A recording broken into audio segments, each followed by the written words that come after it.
할렐루야. 오늘 또 우리 주의 평안이 함께 하시기를 주의 이름으로 축복합니다. 우리 교회는 참 좋은 교회입니다. 아멘. 우리 천일주 집사님 연로하시는데도 명절을 앞두고 있다고 교회 앞뒤를 다 3일 동안 쓸고 닦고 깎고 해서 깨끗하게 하시고, 우리 유석희 집사님은 교회 모든 폐기물을 다 또 실어다가 버리시고, 우리 여전도회는 교회 구석구석 모든 곳을 깨끗하게 또 청소를 깨끗하게 해서 마음이 개운합니다.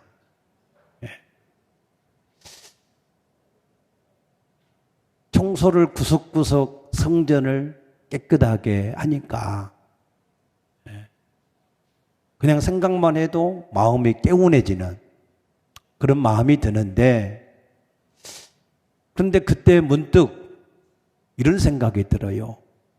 우리가 하나님의 성전인데 우리도 우리 성전을, 하나님의 성전을 구석구석 더러운 모든 죄를 씻어내는 회개를 철저하게 하면, 그러면은 그 마음에 개운함이 임하게 될 것이고, 또 하나님께서 크게 기뻐하실 줄로 믿습니다. 여러분의 성전이 하나님 앞에 깨끗해지기를 주의 이름으로 축복합니다. 유다 왕 아사 18년에 북이스라엘의 옴므리의 아들 아합이 왕이 되어서 22년간을 치리했는데, 그런데 그가 그 이전에 있던 모든 사람보다 하나님 보시기에 악을 행했다 그랬습니다. 하나님 보시기에. 우리가 삶을 살아갈 때 사람 앞에서도 중요하지요. 세상 앞에서도 중요합니다. 그러나 우리는 항상 하나님 앞에서의 코람데오의 신앙, 하나님이 나를 어떻게 보실 것인가 하는 것을 우리가 중요하게 여기고 살게 되기를 축복합니다. 이 아합은 하나님 앞에 악을 행하였는데 무슨 악을 행하였습니까? 사마리아에 바알 신전을 세우고 그 단에다가 계속해서 제단을 쌓고 아세라 상을 또 세우고, 그리고 하나님의 선지자들은 다 잡아다 죽이고 바알과 아세라 선지자들은 후대하는 이런 일을 했는데, 그것이 하나님 보시기에는 뭐하다고요? 악하였다 그랬습니다. 이 아합 왕이 왜 이렇게 악한 사람이 되었을까? 그 악한 사람이 된 배경을 열왕기상 16장 31절에 보게 되면, 그의 아내를 데려왔는데 그의 아내가 시돈 왕 옙바할의 딸 이세벨이다 그랬습니다. 옙바할은 바알의 제사장이었습니다. 그런데 그가 그때 당시에 이 시돈 왕 펠레스를 죽이고 왕이 된 사람입니다. 바알 제사장의 딸이니까 얼마나 바알을 잘 섬기는 그런 딸이겠습니까? 그러니까 이 이세벨이 그 아합 왕의 마음을 주장을 해서 그로 하여금 하나님 앞에 악한 왕이 되게 했다라고 하는 사실입니다. 이처럼 여인들이 그 남편에게 끼치는 영향력은 대단합니다. 우리 인류의 첫사람이었던 아담, 그도 그 아내 하와의 말을 듣고 하나님이 금지한 선악과를 따먹게 되었고, 지혜로운 왕으로 알려진 솔로몬까지도 그 아내들의 말 때문에 그 마음이 하나님을 떠났다 그랬습니다. 그런가 하면 또 나발의 아내 아비가일, 이 나발은 다윗이 평상시에 그를 이 양떼들을 짐승을 지켜주고 목자를 지켜주어서 그가 아무런 근심이 없이 잘 목축을 할 수 있었습니다. 그래서 다윗이 공고한 때에 그 나발에게 사람을 보내서 나를 좀 도와달라 그랬는데 다윗이 누구고 왜 내가 내 것을 가지고 다윗을 도와줘야 되느냐라고 선한 일을 악으로 갚았습니다. 그래서 다윗이 내가 그 집안을 하나도 남기지 않고 다 멸문을 하리라고 마음에 결단을 했는데 그 사실을 전해들은 나발의 아내 아비가일이 급히 떡과 포도주와 고기와 과일들을 가지고 다윗에게 찾아가서 자기 남편의 잘못을 대신 사과했습니다. 그러므로 멸문을 당하려고 했던 이 나발의 집안이 멸문을 모면하는 그러한 일이 있었습니다. 그래서 이처럼 아비가일처럼 또 그 가정을 멸망에서 구원하는 그런 여인도 있습니다. 이것은 꼭 여인에 대한 말씀보다는 부부가 서로의 믿음을, 영적인 삶을 세울 수 있는 그런 부부가 되어야 된다 하는 말씀입니다. 그러한 부부, 그러한 남편, 그런 아내가 가장 좋은 아내요, 복이 있는 사람인 줄로 믿으시기 바랍니다. 이번 추석 명절에도 하나님 앞에서 서로가 영적으로 돕는 그러한 부부가 되어서 상처를 주지 않고 평안하고 즐거운 그런 명절이 되어질 수 있기를 주의 이름으로 축복합니다. 이 아합 왕이 다스리던 그 시대에 이 길르앗에 거주하는 디셉에서 사는 이 엘리야라고 하는 사람이 하나님의 선지자로 활동을 했습니다.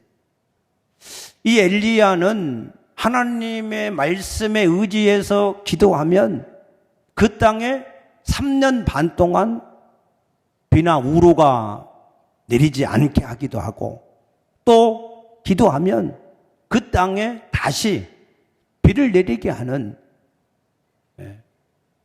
하루를 닫고 여는 이런 엄청난 능력의 선지자였습니다. 또 하나님께서 아침에도 저녁에도 까마귀를 통해서 떡과 고기를 공급해 주므로 그가 궁핍하지 않고 사는 하나님의 은혜를 계속해서 받고 사는 그런 사람이었습니다. 또 그가 사르밧 과부의 집에 가서 함께 거하면서 그 통과 병을 축복할 때 그 통의 가루가 떨어지지 않고 병의 기름이 없어지지 않게 하는 그런 사람이었습니다.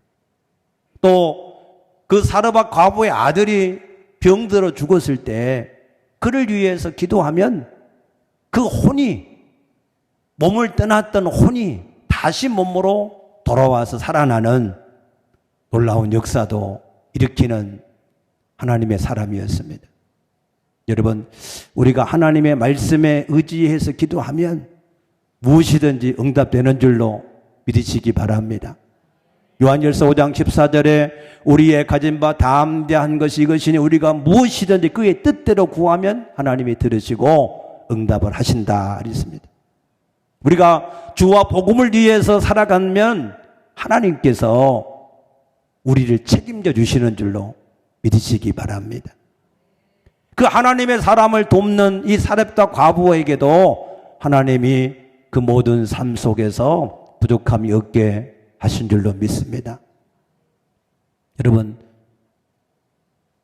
이 사렙다 과부의 아들, 그 영혼이 그를 떠나갔었는데 기도하니까 다시 그 영혼이 돌아왔다는 거예요. 여러분, 이 사실을 믿습니까?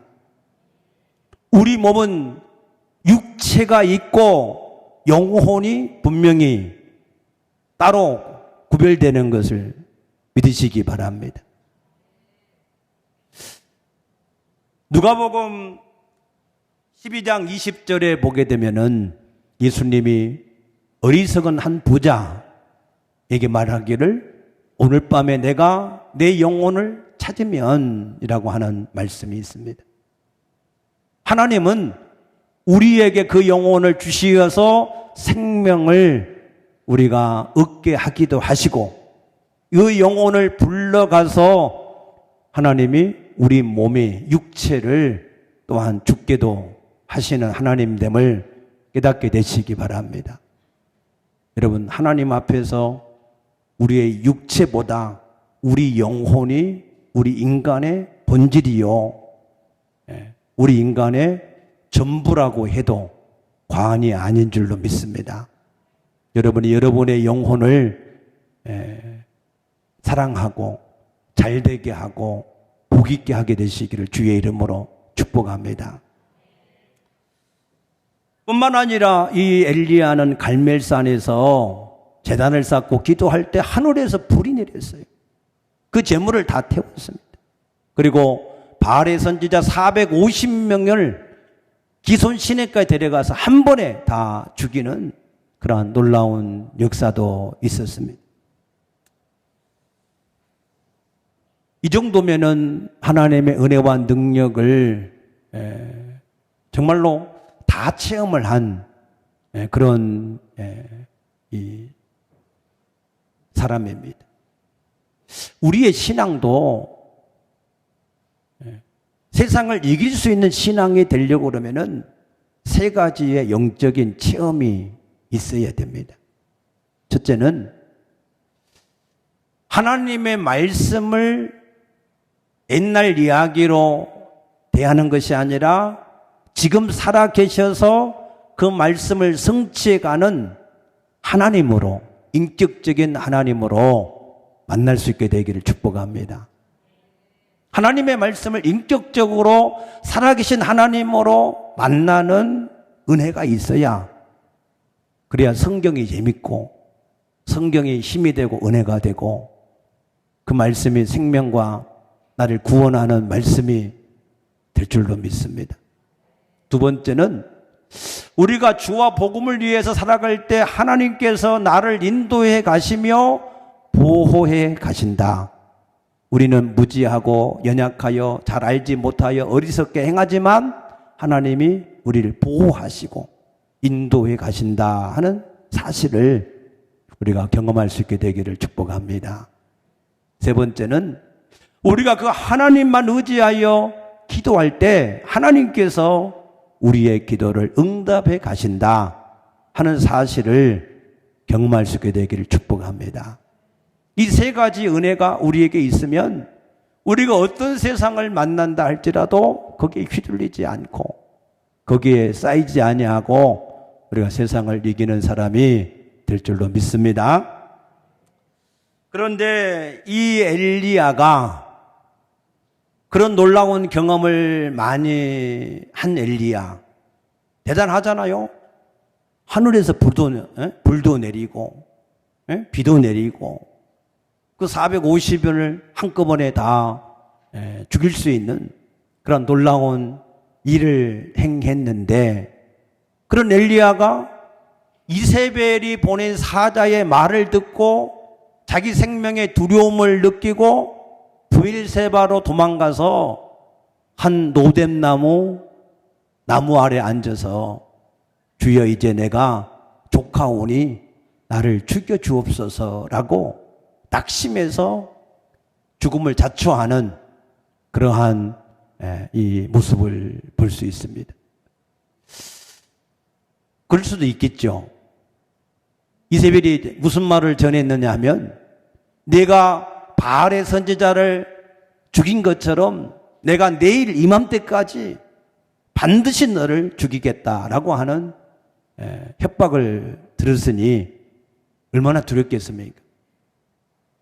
여러분, 만약에 우리나라 군대가 60만인데 그 군대가 다 일어나서 나를 죽이려고 작전을 편다고 생각을 해보세요. 얼마나 두렵겠습니까? 그래서 이 엘리야가 두려워서 무서워서 도망을 가서 죽기를 자청했다라고 하는 겁니다. 이 좀 전에 있던 엘리야의 모습하고 지금 나타난 엘리야의 모습하고는 정반대의 모습 같습니다. 조금 전까지는 불도 내리고 비도 내리고 죽은 사람도 살리고 대단한 역사를 일으켰는데 이제 목숨이 두려워서 무서워서 도망가서 죽기를 자청하는 그런 모습을 보면 우리가 한 가지 깨달아지는 것은 우리 인간의 마음이라고 하는 것은 굉장히 강한 것 같지만 그러나 굉장히 힘이 미약하구나 하는 것을 느끼게 됩니다. 사실 마태복음 26장에 보게 되면은 제자들의 모습 속에서도 그런 모습들을 볼 수 있습니다. 베드로 사도가 예수님께 말하기를 모든 사람이 다 주를 버릴지언정 나는 결코 주님을 버리지 않겠습니다. 그렇게 고백을 했습니다. 아멘입니까? 다 버리면 같이 버리고 도망갈 거예요. 모든 사람이 주를 다 버려도 주님을 안 버리시기를 축복합니다. 예. 근데 예수님이 뭐라고 말씀하셨어요? 아니다. 네가 오늘 밤에 나를 3번 부인할 것이다. 그랬어요. 그래 베드로가 또 뭐라고 그래요? 주여 천만의 말씀입니다. 내가 차라리 주님과 함께 죽더라도 주님을 결코 부인하지 않겠습니다. 그랬어요. 근데 조금 있다가 어떻게 했어요? 예수님이 잡힐 때 제자들은 다 도망가 버렸고 베드로도 예수님을 3번이나 부인하는 사람이 되었습니다. 이처럼 우리의 마음은 은혜를 받고 기도하고 할 때는 정말로 주와 복음을 위하여서 무엇이든지 끝까지 충성스럽게 할 것 같은 그런 마음이다가도 또 현실을 만나서 현실을 대하면 또 그 마음이 쪼그라들고 마음이 비겁해지고 약해져서 또 도망가는 그러한 것들이 우리의 마음입니다. 한나가 대단한 것은 그가 불임 상태에서 기도해서 사무엘을 얻은 것이 대단한 것이 아니라 한나는 하나님 앞에 정말로 공고할 때 하나님 내게 아들 하나만 주시면 내가 하나님 앞에 그 아들을 드리겠습니다. 공고할 때 자기가 갈급할 때 그렇게 하나님 앞에 기도했습니다. 그리고 하나님이 그의 기도대로 사무엘을 주셔서 그 사무엘이 잘 자라서 한참 옛날에는 젖을 뗄 때 보통 요즘에는 뭐 한 6개월 되면은 이 엄마들이 젖이 영양가가 없다고 젖을 빨리 떼고 분유를 먹이고 그러는데 옛날에는 분유도 없고 꽤 젖을 뭐 한 서너 살 때까지 이렇게 먹이는 일들이 대부분이었습니다. 그러니 얼마나 귀여워요, 그죠? 없는 자식이 생겨서 그 앞에서 빵긋빵긋 웃고 얼마나 옆에 두고 같이 살고 싶겠습니까?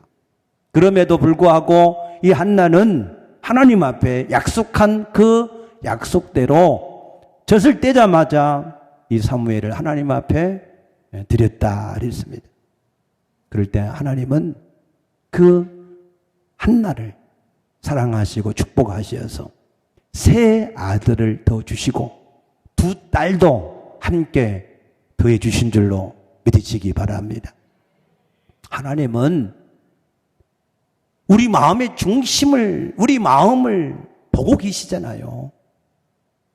그래서 정말 그 마음이 하나님 앞에 요동함이 없는, 공고할 때도, 평안할 때도, 잘 될 때도, 낙심할 때도 우리의 마음이 하나님을 향한 마음이 요동함이 없는 것을 하나님이 보시고 하나님이 그에게 하나님의 풍성한 한나는 아들 하나만 원했는데 하나님은 아들 셋에 딸까지 더해주는 놀라운 복을 주신 것처럼 오늘 하나님의 말씀에 의지해서 거룩한 성의를 지키는 여러분들에게 하나님은 같은 은혜로 부어주게 되기를 축복합니다.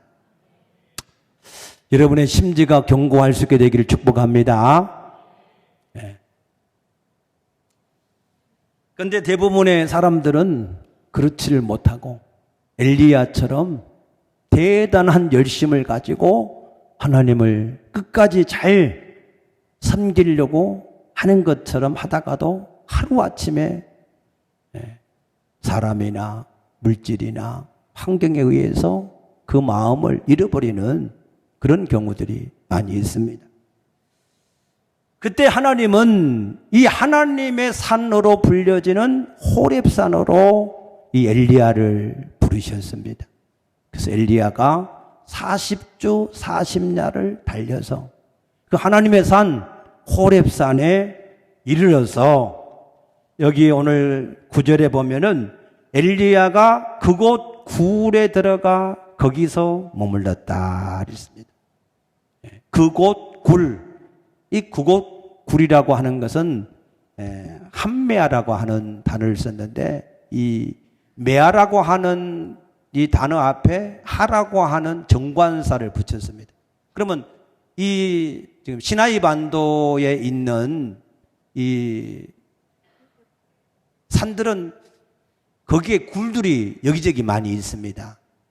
그런데 그곳 굴이라고 표현을 한 것은 그곳에서 특별한 일이 있는 굴을 말하는데 그 굴을 출애굽기 33장에 보면은 모세가 하나님이 영광을 보여달라 했을 때 하나님이 모세를 그 바위 틈에 숨기시고 자기를 영광을 보여주셨던 그 굴을 그 굴이라고 추정을 하고 있습니다. 아무튼 엘리야가 거기 굴에 머물러 있을 때 하나님이 그 엘리야에게 묻습니다. 엘리야야, 내가 어찌하여 여기 있느냐 그랬습니다. 전지하신 하나님이 엘리야가 거기 있는 것을 몰라서 지금 묻는 건 아니잖아요. 이거는 엘리야가 지금 가지고 있는 정체성, 아이덴티티가 지금 뭐냐 그 말입니다. 하나님의 사명을 감당해야 될 하나님의 선지자가 육신의 목숨의 두려움 때문에 지금 그 사명을 잊어버리고 숨어있는 도망다니는 그러한 모습을 지금 묻는 그러한 말씀입니다. 이것은 창세기 3장 9절에 아담과 하와가 하나님 말씀을 불순종하고 숨어있을 때 하나님이 아담아 내가 어디 있느냐 라고 물었던 말씀과도 같은 겁니다. 아담이 하나님 말씀에 순종해서 있어야 될 순종의 자리에 있지 않고 지금 불순종의 자리에 있는 그 아담에게 내가 어디에 있느냐라고 물으신 것과 같은 것입니다. 오늘 하나님은 우리에게 똑같이 묻습니다. 내가 어디에 있느냐? 그리스도인이라고 하는 정체성을 가지고 살아가야 될 내가 지금 오늘 어떤 자리에 내가 있느냐라고 묻는 질문입니다. 그 질문에 하나님 앞에 복 있는 질문에 답할 수 있게 되기를 축복합니다. 하나님은 정체성이 혼미한 엘리야에게 오늘 여기 11절 말씀 보게 되면은 여호와께서 이르시되 너는 나가서 여호와 앞에서 산에 서라 그랬습니다. 산에 서라. 여호와 앞에서 산에 서라. 이 산에 서 있다라고 하는 표현은 어떤 뜻이냐면 하나님 앞에 중보자로 아브라함처럼 서 있거나 아니면 하나님의 심판대 앞에서 심판을 기다리며 서 있거나 아니면은 충성과 헌신을 다짐하기 위해서 서 있는 그런 모습을 말씀합니다. 그래서 엘리야가 다시 자기의 정체성을 다시 회복하고 하나님 앞에 충성과 헌신의 마음으로 서 있을 때 하나님이 그에게 지나가셨다 그랬습니다. 그래서 여호와께서 지나가시는데 크고 강한 바람이 돌들이 막 깨어지는 엄청난 바람이 불었는데 거기에 여호와께서 계시지 않았고, 그 다음에 큰 지진이 있었는데 거기에도 계시지 않았고, 그 다음에 불이 나타났는데 거기에도 여호와께서 계시지를 않았다 그랬습니다. 이 바람, 지진, 불, 이것은 하나님이 현현하시는, 출애굽기 19장에 보면은 하나님이 시내산에 강림하실 때에 나타났던 하나님의 현현의 외적인 모습들입니다.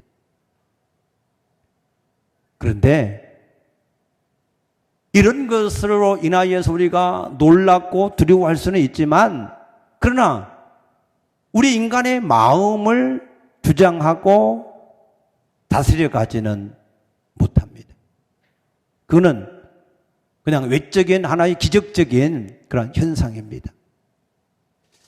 기적을 경험한 많은 사람들이 그들의 믿음을 잘 지켜나가느냐, 천국을 보고 온 사람이 잘 지켜나가느냐, 물론 그 중에는 그런 사람들도 있을 수 있지만 그렇지 않습니다. 그래서 하나님이 세미한 음성으로 나타나셨는데, 그때 이 엘리야가 겉옷으로 자기의 얼굴을 가렸다 그랬어요. 거기에 하나님이 계시기 때문에 그 하나님을 대하면 죽을까 봐서 겉옷으로 자기의 얼굴을 가렸습니다. 우리 인간의 마음과 생각을 지배하고 이끌어가는 능력은 외적인 그러한 바람이나 지진이나 불 같은 그런 것들이 아니라, 우리 육체가 병을 고침받고 물질의 풍성함을 받고 우리가 뭔가 화려하게 되어지는 그런 것들 때문에 우리 인간의 마음이 하나님 앞에 붙들리는 게 아니라, 하나님의 세미한 음성, 그 세미한 음성이, 하나님의 말씀이 우리의 마음과 생각을 지배하는 줄로 믿으시기 바랍니다. 믿습니까? 이 세미한 음성은 때마마 라카라고 그랬어요. 때마마 다카. 이 말은 무슨 뜻이냐면 굉장히 조용하면서 평온한 이 음성입니다.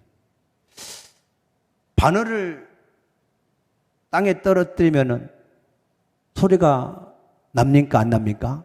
소리가 납니다. 굉장히 조용하면서 평안한 소리 같이. 마치 이 세미한 음성이라고 하는 것은 굉장히 조용하면서 우리에게 평안하게 말씀하시는 하나님의 말씀입니다.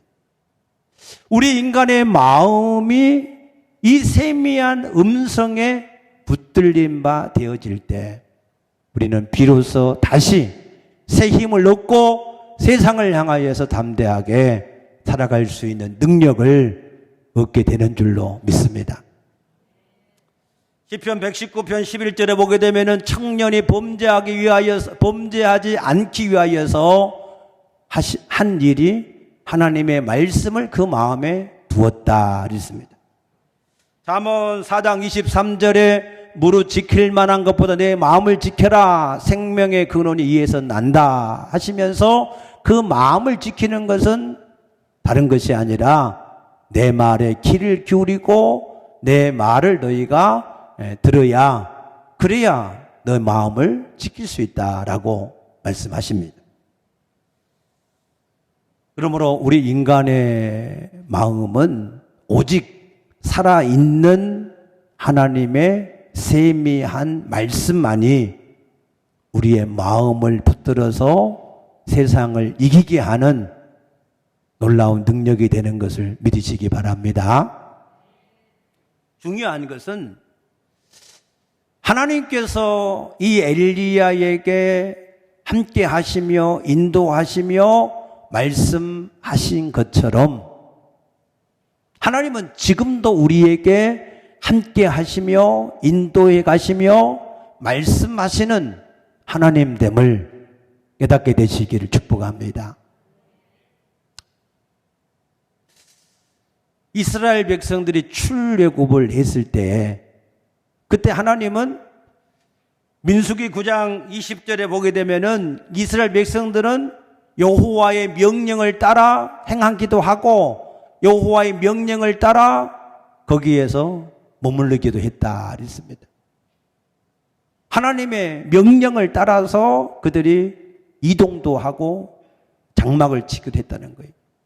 어떻게 하나님이 말씀하셨습니까? 하나님의 성막에서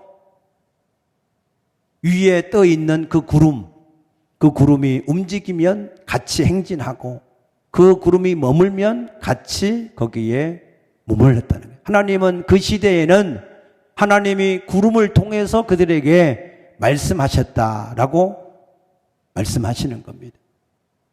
예수님은 요한복음 10장 11절에서 나는 선한 목자다 그랬습니다. 그리고 10장 4절에 나는 내 양을 내놓고 내가 앞서 나가면 내 양은 내 음성을 아는 거로 따라온다 그랬습니다. 예수님이 우리의 선한 목자이신 것을 믿으십니까? 그 목자 되시는 주님은 지금도 우리에게 분명히 함께 하시며 인도해 가시며 우리에게 말씀하시는 주님이신 것을 믿으시기 바랍니다. 아멘입니까? 예수님은 요한복음 14장 26절에 성령으로 함께하는 사람에게 성령이 하나님의 모든 말씀을 가르치고 생각나게 하시면서 인도하신다 그랬습니다. 요한복음 16장 13절에서는 너희를 진리 가운데로 인도하고 장래의 모든 일을 인도해 가실 것이다 말씀하셨습니다. 오늘 하나님께서 우리 가운데 함께 하시는 것을 확신하시기 바랍니다. 그 하나님은 살아계신 하나님이신 줄로 믿습니다. 그 하나님은 눈을 가졌으므로 보고 계시고 길을 지었으므로 우리에게 말씀하시는 하나님됨을 깨닫게 되시기를 축복합니다. 신명기 8장 16절에 하나님께서 우리를 인도해 가실 때에 낮추기도 하시고 시험도 하시는데 그 목적은 반드시 복 주기 위하여서 마침내 복을 주기 위해서 우리를 인도해 가신다 그랬습니다. 하나님이 우리를 인도해 가시는 목적이 뭐라고요? 마침내 복을 얻게 하기 위함이다. 아멘. 그런데 때로는 낮추십니다. 때로는 시험도 하십니다.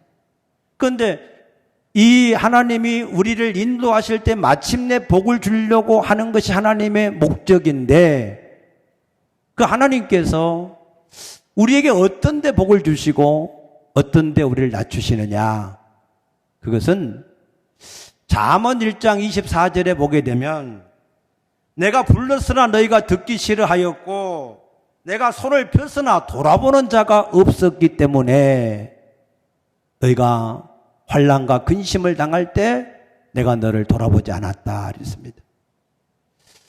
하나님은 우리에게 분명히 함께 하시며 우리에게 말씀하시며 마침내 복을 얻게 하기 위해서 인도를 해 가시는데 그 하나님의 음성을 우리가 듣지 못하고 계속해서 불러도 대답이 없고 찾아도 돌아보지 않으면 그 사람을 하나님이 복을 줄 수 없다는 거예요. 이사야서 65장 2절에 보게 되면 내가 종일 손을 펴서 자기 생각을 따라 옳지 않는 길을 걸어가는 피역한 백성을 불렀다 그랬습니다. 하나님이 종일 손을 펴서 그래서 그 백성들을 딴 길로 가지 말고 내 말을 듣고 내가 인도하는 대로 너희가 나를 따라오라고 계속해서 부르신다는 거예요. 아멘입니까? 그 하나님이 지금도 우리에게 그와 같이 역사하시는 줄로 믿습니다. 그래서 우리는 그 하나님의 음성을 듣고자 사모해야 됩니다. 사무엘상 3장 9절에 있는 사무엘처럼 주여 말씀하시옵소서 종이 듣고 순종하겠나이다 하는 마음. 우리가 날마다 하나님이 우리에게 말씀을 수없이 하고 계시는데 우리가 그 음성을 들으려고 하는 마음이 없기 때문에 그 음성을 우리가 듣지를 못한다는 거예요. 그 음성을 듣지 못하고 자기 생각을 따라서 계속해서 살아가게 되면 하나님이 우리를 복 주시려고 마침내 복되게 하려고 불렀는데 우리 그 복을 받을 수 없다는 겁니다. 그래서 우리가 그 복을 받을 수 있는 사람이 되려고 하면 함께 하시며 인도에 가시면서 우리에게 계속해서 말씀하시는 그 주님의 음성을 우리가 들으셔야 됩니다.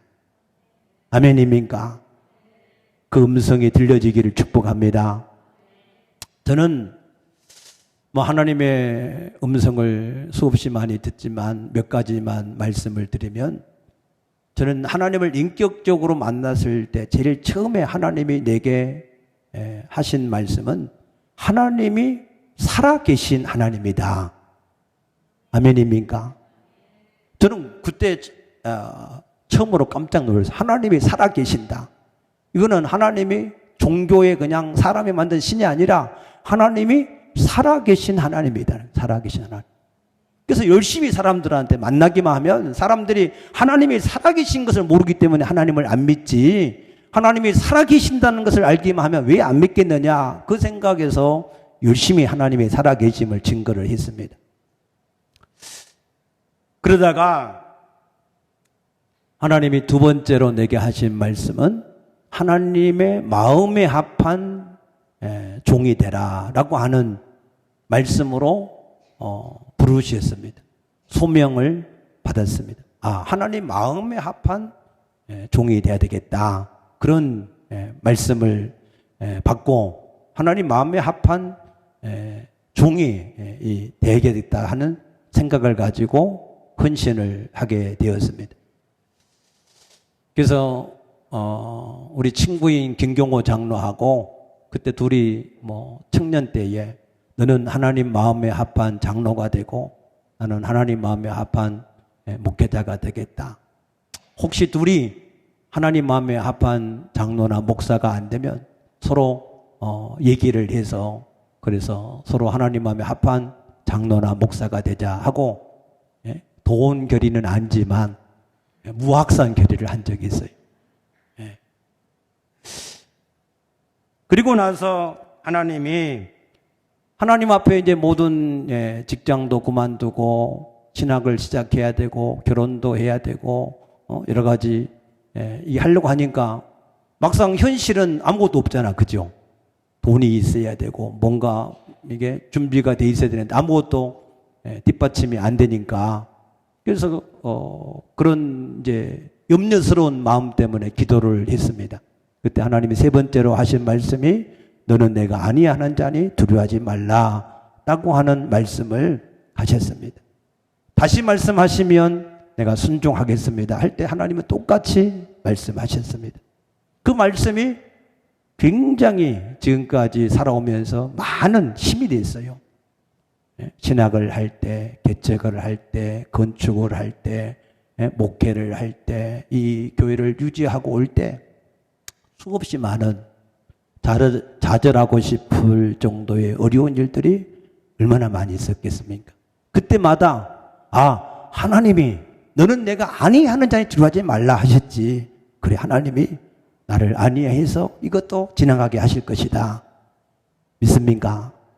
그 세미한 말씀이 내 마음을 붙들어서 오늘에 이르게 하신 겁니다. 할렐루야.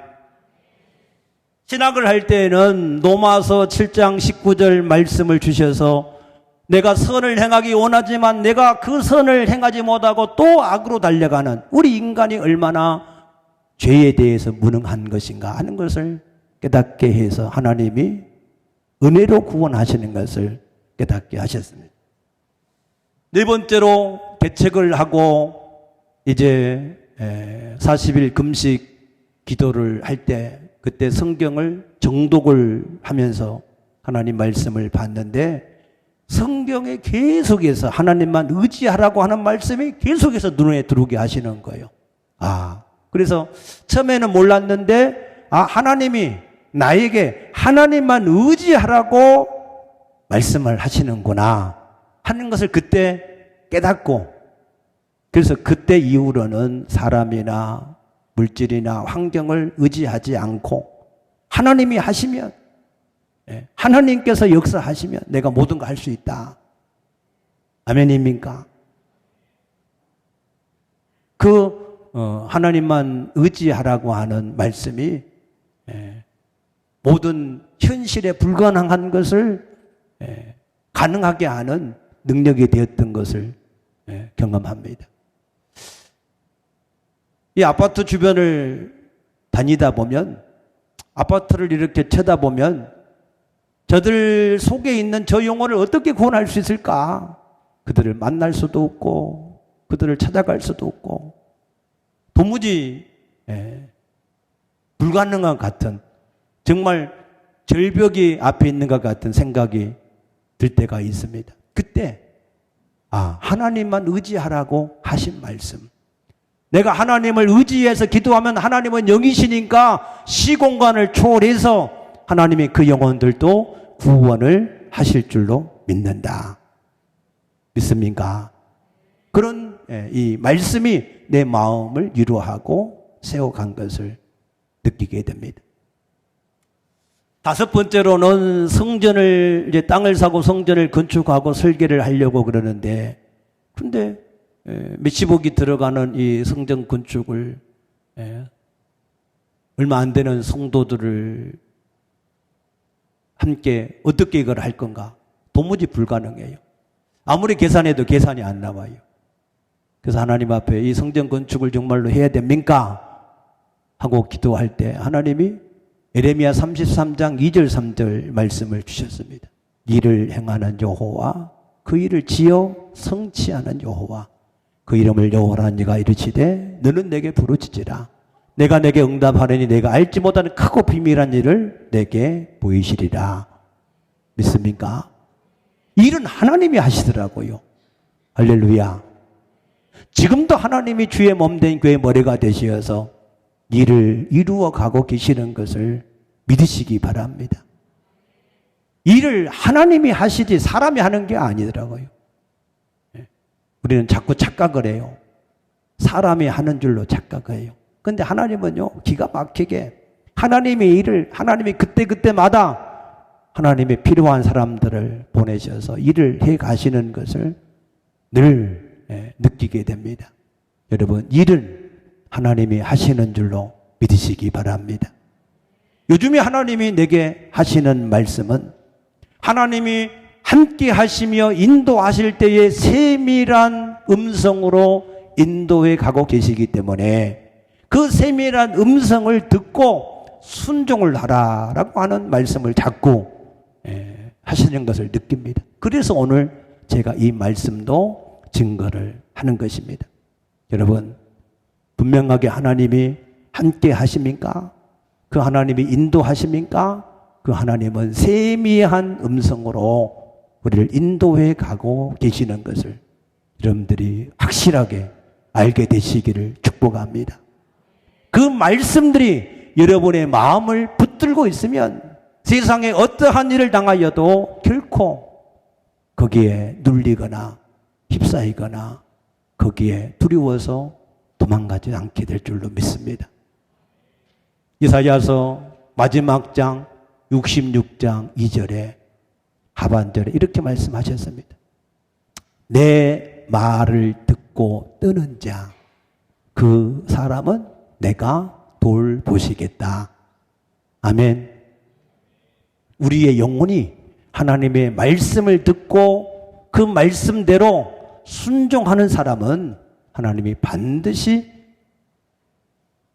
돌보시는, 책임을 져주시는 하나님이라고 우리에게 말씀하신 줄로 믿습니다. 여러분, 꼭 여러분이 하나님이 함께 하시며 인도해 가실 때에 수시로 계속해서 우리에게 말씀하고 계신 하나님이신 것을 여러분들이 꼭 믿으시고, 그 하나님이 나에게 뭐라고 말씀하시는가 관심을 가지시고 귀를 기울이셔서 하나님이 계속해서 여러분에게 하시는 말씀을 듣고 승리하게 되시기를 축복합니다. 축복합니다. 기도하십시다.